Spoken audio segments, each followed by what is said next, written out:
Remember last summer when heavy rains inundated much of Vermont and parts of the Adirondacks?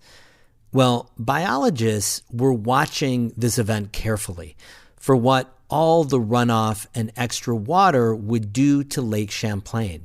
We do our best to collect water quality data and to look at the monitoring that we've done to try to make sense of the storm, try to learn from it for future events like this, and to see what the impacts might have been for our lake and our ecosystem. How those storms last summer affected Lake Champlain's water quality today on today's Story of the Day. Support for Story of the Day comes from Claxton-Hepburn Medical Center, dedicated to providing patient care and regional services to the people of St. Lawrence County. claxtonhepburn.org. Hey, I'm David Sommerstein. It's Thursday, March 7th, and I am coming to you not quite live from Emily Russell's workspace here, our Adirondack reporter in the Adirondacks. Hi, Emily. Hi, it's beautiful. It's sunny. It's a glorious day in Saranac Lake. Lovely to be here. First up, New York's Assembly and Senate are expected to release their budget plans early next week. Both houses say they plan to restore school aid reductions proposed by Governor Kathy Hochul. Karen DeWitt reports from Albany. Hochul wants to make changes to what's known as the state's foundation aid formula. It's used for determining the distribution of state aid to schools.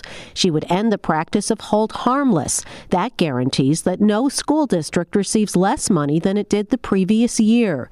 She also wants to alter the way inflation is calculated. It would result in less money for some schools this year. The proposal has drawn bipartisan opposition. Analysis by the Senate Democrats' fiscal team estimated schools could lose over $400 million in aid.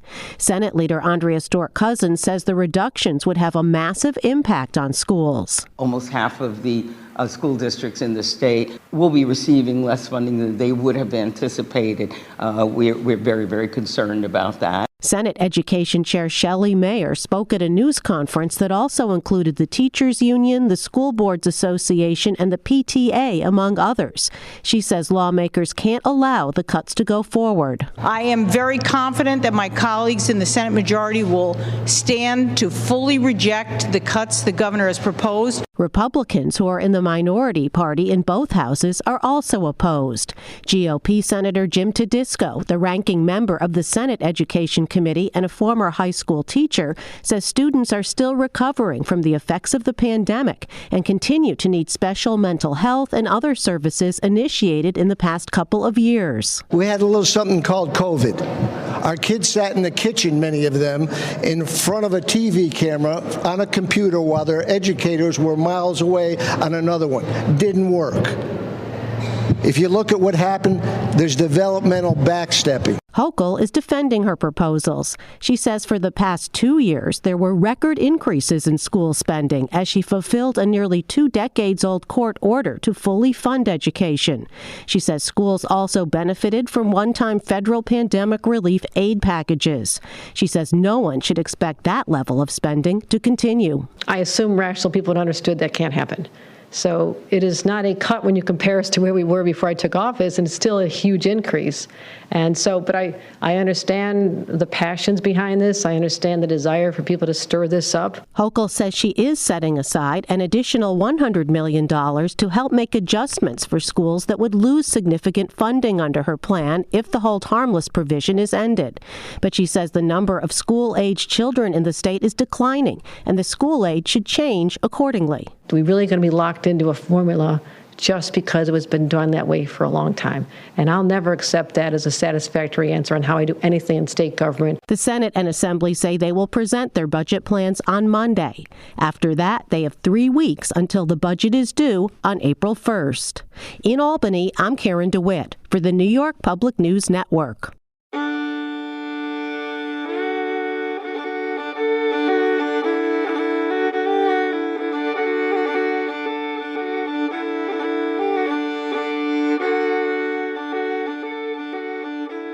Dr. Matthew Vaughn is the Lake Champlain Basin Program's chief scientist.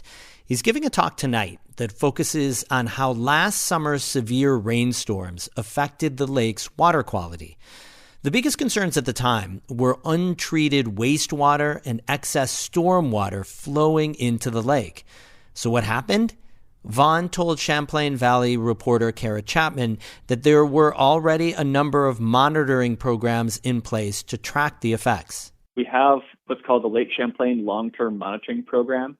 That program is designed to sample water quality, nearly every day throughout the warm seasons, throughout the lake and in our major rivers. So that was ongoing both before and after the flood, and in some cases during the flood as well, to try to capture what was going downstream in our major rivers.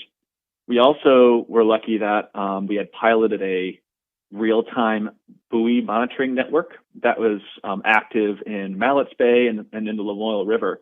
So those buoys were sitting in the river and in the lake measuring water quality at every 15 minutes. We also have municipalities and beach managers who are monitoring water quality at public beaches and taking E. coli samples. From all that data that was being collected, was there anything that stood out that was surprising, concerning, and enlightening? Anything that you learned? The first thing that was encouraging was that there was not, widespread E. coli or bacterial contamination. There was some elevated concerns here and there, especially, right near the mouth of the Winooski River. And I think Plattsburgh had some elevated counts as well. But throughout this period, Burlington beaches had levels that were below public safety thresholds, and the contamination was not widespread there. We did track, phosphorus contribution to Lake Champlain during this time. Phosphorus is a nutrient that can drive problems that we have in Lake Champlain and really around the world, like cyanobacteria growth, which can, produce toxins in extreme cases. So that is something that was, we analyzed in the weeks and months following the storm. And what we found is that, not surprisingly, the storm contributed a great, a very high amount of phosphorus to the lake. We really have our eye on these types of extreme storms in the long term, because we're expecting with climate change that the persistence and the frequency of these extreme storms will increase. Did you get a sense of, what Lake Champlain can or can't handle when it comes to extreme weather, since, like you said, storms like this could become more frequent due to climate change?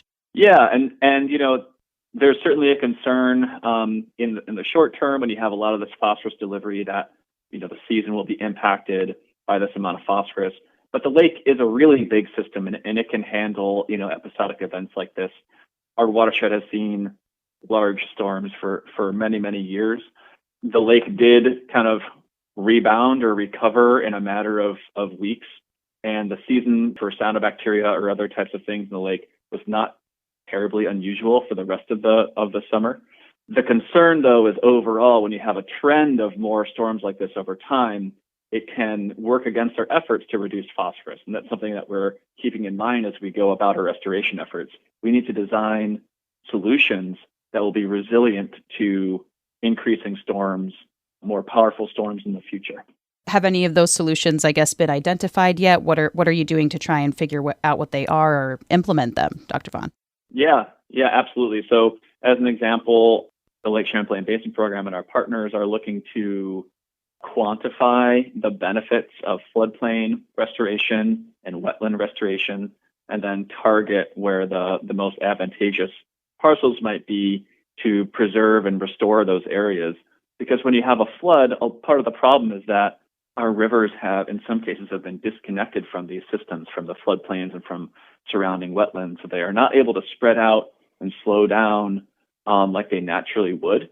So when you are able to protect and restore these, riverside floodplains and wetlands, the floodwaters can really dissipate, move out, slow down, and sink into the landscape rather than, moving down and powerfully eroding the landscape and delivering the sediment and phosphorus to the lake.